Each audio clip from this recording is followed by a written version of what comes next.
नमस्कार दोस्तों, मैं जगोडेला स्वागत करता हूं आपका हमारे स्टॉक मार्केट कोर्स के लेक्चर नंबर 7 में। इस लेक्चर में हम बहुत ही इंपॉर्टेंट कंसेप्ट को लर्न करने वाले हैं, जो कि है कॉर्पोरेट एक्शन। कॉर्पोरेट एक्शन तब होते हैं जब किसी कंपनी का बोर्ड कुछ डिसीजन लेता है और इन डिसीजन का स्टॉक प्राइस पर कुछ इफेक्ट पड़ता है। तो इसलिए आपको इन चीजों के बारे में जानना जरूरी है। तो चलिए इस लेक्चर को स्टार्ट करते हैं। सबसे पहले आपको ये समझना जरूरी है कि स्टॉक स्प्लिट क्या होता है। अगर आपको ये नहीं पता तो पहले थोड़ा मैं वो एक्सप्लेन कर देता हूँ, उसके बाद में हम आगे की चीजें को डिस्कस करेंगे। तो इसको अपन एक एग्जांपल से समझते हैं। मान लीजिए 10 साल पहले एक कंपनी है वो अपना आईपीओ लेकर आती है और वो जो आईपीओ है वो स्टॉक मार्केट में लिस्ट करवाती है।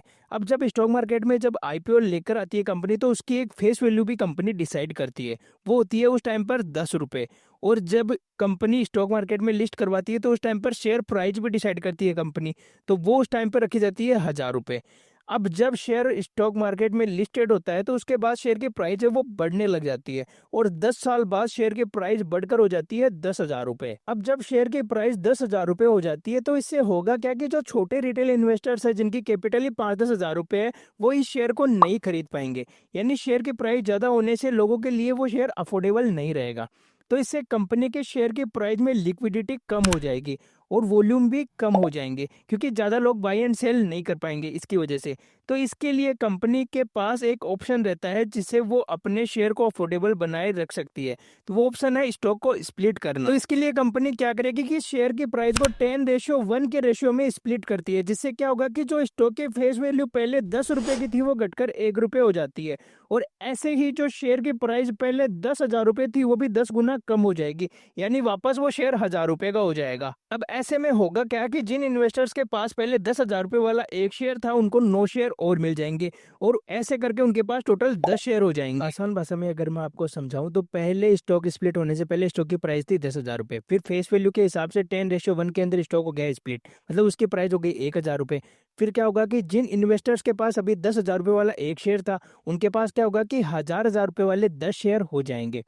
तो मतलब जो इन्वेस्टमेंट वैल्यू है वो भी स्टॉक स्प्लिट के बाद सेम ही रहने वाली है। ये चीज आपको विशेष ध्यान रखनी है। ऐसे ही अगर आपके पास स्प्लिट से पहले 10,000 रुपए वाले 5 शेयर थे तो आपकी इन्वेस्टमेंट 50,000 रुपए रही होगी। तो स्प्लिट के बाद आपके 10,000 रुपए वाले 50 शेयर होंगे और इस केस में भी आपकी इन्वेस्टमेंट वैल्यू सेम ही रहेगी, वो थी 50,000 रुपए। तो स्प्लिट होने से इन्वेस्टर्स को कोई भी फायदा या नुकसान नहीं होता है। अब देखो, आइडियली स्प्लिट से शेयर की प्राइस पर कोई इफेक्ट नहीं होना चाहिए। उसकी वैल्यू सिर्फ स्प्लिट के रेशियो के हिसाब से एडजस्ट हो जानी चाहिए। पर जब शेयर में स्प्लिट होता है तब क्योंकि वो शेयर इन्वेस्टर्स के लिए अफोर्डेबल हो जाता है, तो जो इन्वेस्टर्स पहले उस शेयर को खरीदना चाहते थे पर खरीद नहीं पा रहे थे, वो भी उसे खरीदना शुरू कर देते हैं। इसके साथ ही क्या होता है कि स्प्लिट के बाद जो कुछ नए इन्वेस्टर्स हैं जिन्हें नॉलेज नहीं होता है, उन्हें लगता है कि शेयर सस्ता मिल रहा है, जिसकी वजह से कुछ नए बिगिनर्स भी उस शेयर में बाइंग करने लग जाते हैं और उस वजह से स्टॉक की डिमांड है वो थोड़ी बढ़ जाती है, जिसकी वजह से ऐसा प्रैक्टिकली देखा गया है कि स्प्लिट होने के बाद शेयर के प्राइस में शॉर्ट टर्म में जंप देखने को मिलता है। तो इस बात का ध्यान रखें कि स्प्लिट होने का मतलब होता है टुकड़े करना या फिर तोड़ना। तो इससे शेयर सस्ता नहीं होता है, बस उसके टुकड़े कर दिए जाते हैं। वहीं अगर कोई स्टॉक 2:1 में स्प्लिट होगा तो जिसके पास पहले एक शेयर होगा उसके पास अब 2 शेयर हो जाएंगे और प्राइस भी आधी हो जाएगी। इन जनरल अगर अपन बात करें तो स्टॉक के स्प्लिट होने के बाद मार्केट कैप पर कोई फर्क नहीं पड़ेगा, सिर्फ उसके नंबर ऑफ शेयर्स है वो बढ़ जाएंगे। इसी के साथ जो शेयर की प्राइस है वो उसी रेशियो के अंदर घट जाएगी। तो अब आपको स्प्लिट तो समझ आ गया होगा, तो इसके बाद अपन बोनस की भी बात कर लेते हैं। इसके नाम से ही ऐसे लगता है जैसे कंपनी फ्री शेयर बोनस में दे रही है, लेकिन ऐसा नहीं है। तो इसे भी चलिए एक एग्जांपल से समझते हैं। मान लीजिए एक कंपनी है जिसके टोटल 100 शेयर्स है और उसके शेयर की प्राइस भी 100 रुपए है। तो अब वो कंपनी अगर 4:1 का बोनस इश्यू करती है तो ऐसे में होगा क्या कि जिसके पास पहले एक शेयर था उसको 3 शेयर और मिल जाएंगे। यानी जिसके पास पहले एक शेयर था उसके पास अब टोटल 4 शेयर हो जाएंगे, लेकिन इसमें भी शेयर की प्राइस 4 गुना कम हो जाएगी। तो ऐसे कंपनी के टोटल पहले जो शेयर्स 100 शेयर थे वो बढ़कर 400 शेयर हो जाएंगे, लेकिन जो शेयर की प्राइस है वो भी घटकर 4 गुना कम हो जाएगी, तो 100 रुपए से वो 25 रुपए हो जाएगी। तो ऐसे में अगर बोनस इश्यू से पहले किसी कंपनी की मार्केट कैप 10,000 रुपए थी, तो वो अब भी 10,000 रुपए ही रहेगी, यानी बोनस में कुछ बोनस नहीं होता है, ये बिल्कुल स्प्लिट की जैसा ही होता है। अब दोनों के अंदर फर्क सिर्फ इतना ही है कि जब स्टॉक स्प्लिट होता है तो उसकी जो फेस वैल्यू है कंपनी की वो कम हो जाती है, जबकि जो बोनस इशू करती है कंपनी उस टाइम पर फेस वैल्यू पर कोई भी इफेक्ट नहीं पड़ता है। यहाँ पर मैं आपको एक चीज और क्लियर कर दूं कि कुछ नए इन्वेस्टर्स को ऐसा लगता है कि स्प्लिट में शेयर की प्राइस है वो कम हो जाती है लेकिन बोनस में नहीं होती है, तो वो यहाँ पर गलत है, क्योंकि दोनों में नंबर ऑफ शेयर ही बढ़ जाते हैं और शेयर की प्राइस ही कम होती है। बस स्प्लिट में फेस वैल्यू कम होती है, जबकि बोनस में फेस वैल्यू पर कोई भी फर्क नहीं पड़ता है। तो अब आपको बोनस भी समझ आ गया होगा। तो इसके बाद अपन बात कर लेते हैं राइट इश्यू के बारे में कि राइट इश्यू क्या होता है। कोई भी कंपनी तब राइट इश्यू करती है जब वो उसके एग्जिस्टिंग शेयर होल्डर से एडिशनल कैपिटल रेज करना चाहती है। तो इसमें होता क्या है कि इसमें जो एग्जिस्टिंग शेयर होल्डर्स है उसको कंपनी में एडिशनल शेयर खरीदने के राइट्स दिए जाते हैं। तो मान लेते हैं आप एक कंपनी में 10 शेयर होल्ड करते हैं जिसकी करंट शेयर प्राइस है 100 रुपए और आपने उन शेयर को 75 रुपए में खरीदा था। अब कंपनी 3:1 का राइट इशू लाती है, यानी एक शेयर के पीछे आप 3 एडिशनल शेयर्स खरीद सकते हैं। अब आप कहेंगे कि वो तो मैं ऐसे ही खरीद सकता था, फिर इसके लिए राइट इशू करने वाली क्या बात आ गई। तो बात ये है कि ये जो राइट्स दिए जाते हैं ना, ये डिस्काउंट में दिए जाते हैं। तो इस केस में मान लेते हैं कि कंपनी ने 50% डिस्काउंट दे रही है, तो यानी जो कंपनी का राइट इशू आ रहा है वो 50 रुपए की प्राइस में आया है, जबकि उसकी करंट प्राइस चल रही है 100 रुपए।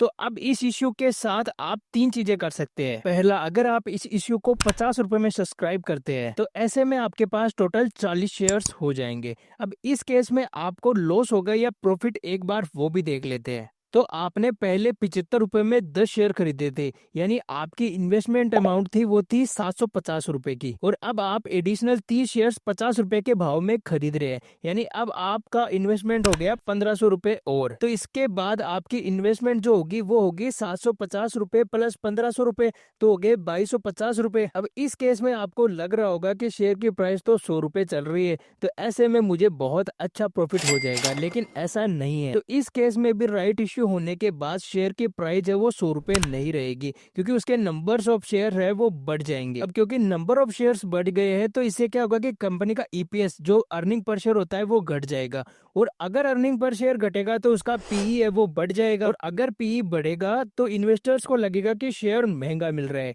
जिसकी वजह से होगा क्या कि पहले तो उसकी सप्लाई बढ़ चुकी थी और अब उसकी डिमांड है वो घट जाएगी, तो ऐसे में उसके शेयर की प्राइस जनरली गिर जाती है। तो अगर मान लो राइट इश्यू के बाद स्टॉक की प्राइस 55 रुपए पर आ जाती है, तो अब आपके पास 40 शेयर्स है, तो ऐसे में आपकी करंट वैल्यू हो जाएगी 55 इंटू 40 यानी 2200 रुपए।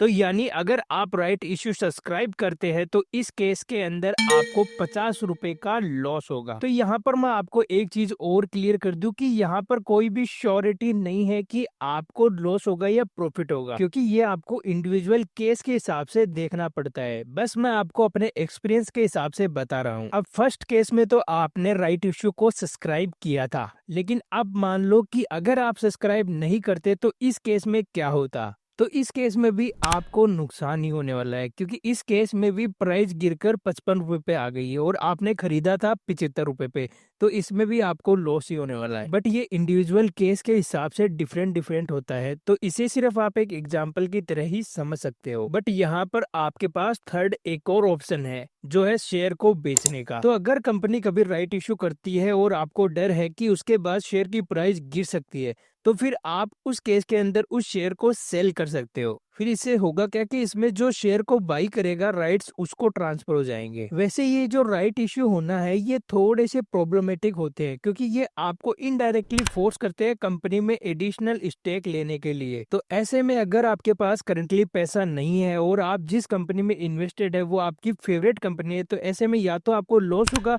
या फिर आपको और स्टेक बाई करना होगा। बट अगर आप चाहे तो पहले शेयर को सेल करके राइट इशू के बाद वापस भी बाई कर सकते हैं, लेकिन इसमें भी टैक्स कॉम्प्लिकेशंस आ जाते हैं।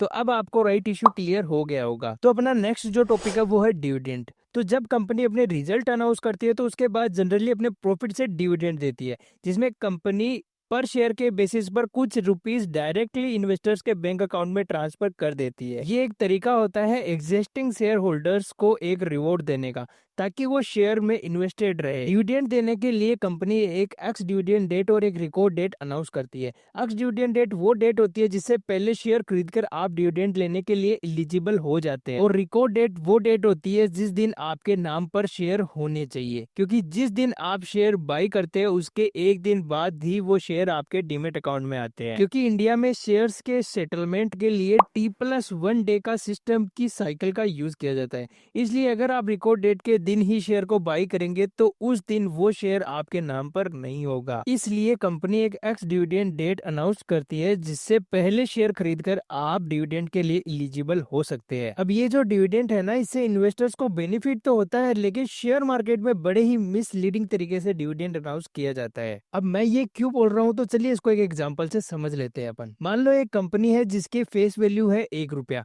और उसके शेयर की प्राइस है 1000 रुपए, और कंपनी 10 रुपए का डिविडेंड दे रही है, तो न्यूज में ये आएगा कि कंपनी 100% यानी 10 गुने का डिविडेंड दे रही है। बस वो ये नहीं बताते कि फेस वैल्यू पर डिविडेंड कैलकुलेट किया जा रहा है, ना कि शेयर प्राइस पर। लेकिन मैं आपको बता दूं कि डिविडेंड शेयर प्राइस पर नहीं, फेस वैल्यू पर दिया जाता है। इसलिए हमेशा डिविडेंड यील्ड को देखें, जिसमें पता चलता है कि शेयर प्राइस पर कितना डिविडेंड मिल रहा है। अगर आप डिविडेंड यील्ड निकालना चाहते हैं तो वैसे तो ये डेटा स्क्रीनर के ऊपर आपको मिल जाएगा, बट लेकिन फिर भी अगर आपको कैलकुलेट करना है तो चलिए इसको भी समझ लेते हैं। तो डिविडेंड यील्ड का फॉर्मूला होता है annual dividend per share divide by current share price into 100। तो फॉर्मूले के हिसाब से आपको जो एग्जांपल दिया है उसका डिविडेंड यील्ड अपन कैलकुलेट करते हैं। तो डिविडेंड यील्ड का फॉर्मूला है annual dividend per share divide by current share price multiply by 100। तो यहाँ पर एनुअल डिविडेंड पर शेयर है 10 रुपए और शेयर की प्राइस है 1000 रुपए, इंटू 100 करोगे तो ये जो कंपनी है वो 1% का डिविडेंड दे रही है। यानी इस केस में आपके इन्वेस्टमेंट वैल्यू पर सिर्फ 1% का डिविडेंड आपको मिल रहा है। जनरली डिविडेंड देने वाली कंपनीज होती है ना, उनको दो कैटेगरी में डिवाइड किया गया है। एक है ग्रोथ कंपनीज और दूसरी है slow growth companies. Growth companies या तो डिविडेंड देती ही नहीं है या फिर बहुत ही कम डिविडेंड देती है। इसके पीछे का रीजन ये है कि ये जो अर्निंग्स आती है उनको अपने पास ही रखती है ताकि ये और भी ज्यादा ग्रो कर सके। ये कंपनीज ज्यादातर 0 to 1% का ही डिविडेंड देती है। लेकिन जो स्लो ग्रोथ कंपनीज होती है उनके पास बहुत सारा फ्री कैश फ्लो होता है, तो वो डिविडेंड देकर अपने इन्वेस्टर्स को खुश रखती है। इनकी डिविडेंड की रेंज 3 से लेकर 10% तक हो सकती है। हाई ग्रोथ कंपनीज में डीमार्ट और बजाज फाइनेंस लिमिटेड जैसी कंपनीज आती है, और हाई डिविडेंड में ITC, Indian oil, power grid जैसी कंपनीज आती है। इसके साथ ही जो गवर्नमेंट कंपनीज होती है वो ज्यादातर हाई डिविडेंड देती है, क्योंकि डिविडेंड गवर्नमेंट के लिए बहुत ही इंपॉर्टेंट सोर्स ऑफ इनकम होता है। वैसे दोस्तों यहाँ पर मैं आपको बता दूं कि डिविडेंड्स भले ही रिटेल इन्वेस्टर्स को बहुत पसंद होता है, लेकिन मार्केट में जो एक्सपर्ट्स है वो इन्हें अच्छा नहीं मानते हैं, क्योंकि डिविडेंड रिजर्व्स में से दिया जाता है, तो इससे कंपनी की वैल्यूएशन कम हो जाती है। और ऐसे देखा गया है कि जब कंपनी डिविडेंड देती है तो उसके बाद शेयर की प्राइस थोड़ा गिर जाती है। इसलिए अगर आप शेयर मार्केट में इन्वेस्ट कर रहे हैं तो मुझे लगता है कि आपको हमेशा ग्रोथ के लिए करना चाहिए, ना कि डिविडेंड के लिए। डिविडेंड एक एक्स्ट्रा पैसा है। अगर कोई अच्छी कंपनी आपको डिविडेंड दे भी रही है तो वो पैसा अगर आप वापस से शेयर में इन्वेस्ट कर देते हैं तो ये ज्यादा बेटर होगा। अब यहाँ तक हमने समझा डिविडेंड के बारे में। अब समझते हैं एफपीओ के बारे में। एफपीओ क्या होता है? तो एफपीओ की फुल फॉर्म होती है फॉलो ऑन पब्लिक ऑफर। इसमें होता क्या है कि ऑलरेडी जो मार्केट में लिस्टेड कंपनी जब वो मार्केट से एडिशनल कैपिटल रेज करती है, ये राइट्स इशू से अलग होती है, क्योंकि इसमें ना सिर्फ एग्जिस्टिंग शेयर होल्डर्स बल्कि पूरा मार्केट पार्टिसिपेट कर सकता है। अगर कंपनीज बहुत ज्यादा कैपिटल रेज करना चाहती है तो हो सकता है कि वो पूरा पैसा उसे एग्जिस्टिंग शेयर होल्डर्स से ना मिले, जिसकी वजह से वो अपना एफपीओ लाती है। इसमें भी इश्यू को अट्रैक्टिव बनाने के लिए मार्केट प्राइस से थोड़ा डिस्काउंट दिया जाता है। राइट इश्यू और एफपीओ में एक और डिफरेंस है, वो ये है कि एफपीओ में एडिशनल शेयर्स इश्यू नहीं होते हैं, इसलिए अर्निंग पर शेयर डाइल्यूटेड नहीं होता है, तो इससे एग्जिस्टिंग शेयर होल्डर्स को पार्टिसिपेट नहीं करने से भी लॉस नहीं होता है। लेकिन इसमें थोड़ा बहुत और भी डिस्काउंट दिया जाता है, और जनरली ऐसा देखा गया है कि एफपीओ के बाद शेयर की प्राइस में एफपीओ में जो डिस्काउंट दिया गया था ना, उसके बराबर प्राइस वापस आ जाती है, लेकिन वो परमानेंट लॉस नहीं होता है। थोड़े टाइम के बाद शेयर की प्राइस वापस रिकवर भी कर जाती है। और यहाँ पर मैं आपको क्लियर कर दूं कि इसमें प्रमोटर्स अपने खुद के शेयर होल्डर्स को बेचकर एडिशनल कैपिटल रेज करते हैं। वैसे आपने सुना होगा कि इंडिया का जो सबसे बड़ा एफपीओ था वो अडानी इंटरप्राइज का आने वाला था, लेकिन हिडनबर्ग की रिपोर्ट के बाद उसके शेयर की प्राइस में काफी ज्यादा गिरावट आई, जिससे उसकी मार्केट प्राइस इश्यू प्राइस से भी नीचे चली गई थी, जिस वजह से कंपनी ने एथिकल रीजंस की वजह से एफपीओ को कॉल ऑफ किया था। अगर आप एफपीओ और आईपीओ में कंफ्यूज हो रहे हैं तो मैं आपको बता दूं कि एफपीओ भी आईपीओ की तरह ही होता है। बस आईपीओ में कंपनी पहली बार अपने शेयर्स मार्केट में बेचकर स्टॉक एक्सचेंज में लिस्ट होना चाहती है, तब वो आईपीओ लाती है। जबकि एफपीओ में जो कंपनीज ऑलरेडी लिस्टेड है उनमें उनके जो प्रमोटर्स है वो अपने शेयर्स बेचकर एडिशनल कैपिटल रेज करते हैं। इसके बाद जो हमारा अगला टॉपिक है वो है क्यूआईबी प्लेसमेंट। ये क्या होता है तो ये भी जान लेते हैं। क्यूआईबी प्लेसमेंट ये एक ऐसा तरीका होता है जिसे कंपनीज इंस्टीट्यूशनल बायर से कैपिटल रेज कर सकती है। तो ये ऑफरिंग जनरल पब्लिक के लिए ओपन नहीं होती है, ये सिर्फ इंस्टीट्यूशनल इन्वेस्टर्स के लिए ही ओपन रहती है। इंस्टीट्यूशनल इन्वेस्टर्स में hedging funds, asset management company जिन्हें हम एएमसी भी कहते हैं, इंश्योरेंस कंपनी, वीसी फंड्स, ये सब आते हैं। इसके बाद जो अपना नेक्स्ट टॉपिक है वो है बाईबैक। तो बाईबैक क्या होता है तो ये भी जान लेते हैं। बाईबैक में क्या होता है कि कंपनी अपने खुद के शेयर्स को इन्वेस्टर से बाई करती है, तो इसलिए इसे बाईबैक कहा जाता है। और ये जनरली एक प्रीमियम में किया जाता है, मतलब कंपनी मार्केट प्राइस से ज्यादा में शेयर को बाई करती है। और बाईबैक कंपनीज तभी कर सकती है जब उसके पास बहुत सारा फ्री कैश फ्लो हो, क्योंकि इसमें कंपनी सेलर्स को पे करती है। अब दोस्तों, अगर कोई कंपनी बाईबैक कर रही है तो ये उसके एग्जिस्टिंग शेयर होल्डर्स के लिए बहुत अच्छा होता है, क्योंकि एक तो बाईबैक में कंपनी मार्केट प्राइस से प्रीमियम में यानी ज्यादा पैसे देकर शेयर खरीदती है, और इससे एग्जिस्टिंग शेयर होल्डर्स उसे ज्यादा दाम में बेच सकते हैं। और दूसरा, अगर आप नहीं भी बेचोगे तो भी जनरली ऐसा देखा गया है कि बाईबैक के बाद शेयर की प्राइस बढ़कर जिस प्राइस पर कंपनी ने बाईबैक किया था उस प्राइस पर आ जाती है। मतलब अगर शेयर की प्राइस 100 रुपए चल रही है और कंपनी 120 पर बाईबैक कर रही है, तो ऐसा देखा गया है कि बाईबैक के बाद शेयर की जो प्राइस है वो बढ़कर 120 रुपए चली जाती है। इसके साथ ही बाईबैक का एक और फायदा है, अगर कोई कंपनी बाईबैक कर रही है तो इससे हमें ये पता चलता है कि कंपनी अपने बिजनेस को लेकर बहुत ज्यादा कॉन्फिडेंट है, तभी वो अपने शेयर्स मार्केट से वापस खरीद रही है, क्योंकि हो सकता है कि उसे बहुत ज्यादा प्रॉफिट होने वाला है, और इससे कंपनी की जो रेपुटेशन है वो भी बढ़ती है। इसके बाद जो अपना लास्ट टॉपिक है वो है डी लिस्टिंग। तो डी लिस्टिंग क्या होता है तो चलिए वो भी जान लेते हैं। डी लिस्टिंग, इसका नाम सुनकर ही आपको समझ आ रहा होगा कि डी लिस्टिंग एक ऐसा कॉर्पोरेट एक्शन है जिसमें पब्लिकली ट्रेडेड कंपनी यानी ऐसी कंपनी जो स्टॉक एक्सचेंज में लिस्टेड है उसको एक्सचेंज से डी लिस्टिंग कर कर प्राइवेट कर दिया जाता है। इसके लिए कंपनी जो माइनॉरिटी शेयर होल्डर और जो रिटेल इन्वेस्टर्स होते हैं और आप जैसे हम जैसे इन्वेस्टर्स होते हैं उनसे शेयर्स वापस खरीद लेती है। इसके लिए एक स्पेशल विंडो खोली जाती है जिसमें आप उस शेयर को वापस प्रमोटर्स को बेच सकते हैं। रिसेंटली जब एलन मस्क ने जब ट्विटर को एक्वायर किया था ना, तब उन्होंने भी ट्विटर के सारे शेयर्स खरीदकर न्यूयॉर्क एक्सचेंज से उसे डीलिस्ट करवा दिया था। तो इस तरह से काफी सारे कॉर्पोरेट एक्शन होते हैं। तो उम्मीद करता हूँ कि आपको ये वीडियो वैल्यूएबल लगा होगा और आपको काफी सारी चीजें सीखने को मिली होगी। अगर आपको ये वीडियो अच्छा लगे तो आप वीडियो को लाइक करके चैनल को सब्सक्राइब कर सकते हो ताकि आपसे नेक्स्ट लेक्चर मिस ना हो सके।